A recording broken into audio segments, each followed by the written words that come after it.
John N. Mills Jr. and his family farmland on the Pamunkey River in King William County that had been purchased since his father came home from World War II. They also still farm land in Hanover County that Nicholas Mills was granted from the King of England. This year's corn harvest yielded very good returns and was completed just as Hurricane Matthew threatened Virginia farmers. Our corn crop primarily is doing very well. A little bit surprised me with the dry weather we had through August. It's been some very erratic places and fields with some dry spots that didn't do quite as well, but for overall, I'm pleased with the yield this year. The latest harvest forecast from the USDA predicts Virginia corn growers will have a good year, with production expected to be almost 54 million bushels, up 11% from last year's harvest. Soybean production is expected to top 23 million bushels, up 9% from 2015. The cotton crop this year will be down 2%, even though yields are slightly higher per acre. Peanut production is expected to hit 72 million pounds, up 4% from last year. Of course, Virginia is not a major grain state. When you're talking about corn production, the Midwest is king. Iowa, Illinois, Indiana, and Nebraska are the largest corn-growing states. And if the trend holds up, this fall will mark the largest national corn crop in history. Back here in Virginia, soybean yields will vary according to where you are in the state. Our soybean crop is looking very well. It looks like I'm expecting it to do very well. Like I said, we had a dry spell through August, but we had some rains come in very timely. And it's in the field right now.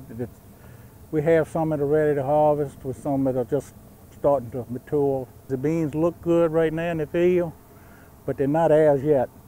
They're not as till we get them in the grain bin. Right now, probably nothing as good can happen to them in the field. Like if that hurricane had came through, they could have blown them all down flat, and but then they'd have been standing in water. They could have had a lot of spoilage. But while grain growers have little to complain about this year, fruit growers in the mountains of Virginia are struggling. We had 2 days apart, was 20 degrees right during bloom for the peaches and apples. We only had about a quarter of a crop of peaches. We didn't have any nectarines at all, very few plums and damsons that we were hoping to have a good crop on. The remnants of Hurricane Matthew didn't help either. Virginia's overall apple production is down about 5% from last year. The crop conditions are rated mostly good to fair. It's been a challenging year, nothing that we haven't seen before, but if you're in the farming community, that's just the way it is.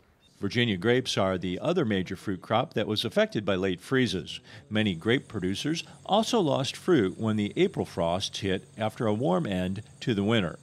But what fruit survived was probably helped by an extremely dry August in most of the Old Dominion. Grape harvest ended in early October, and Virginia grape production is expected to hit 9,000 tons, about 2% lower than in 2015. The good news for 2016 is most Virginia farmers are doing better this year than other years, and some are doing quite well. It all depends on the crops they raise and whether Mother Nature was kind this time around. In King William County, this is Dave Miller.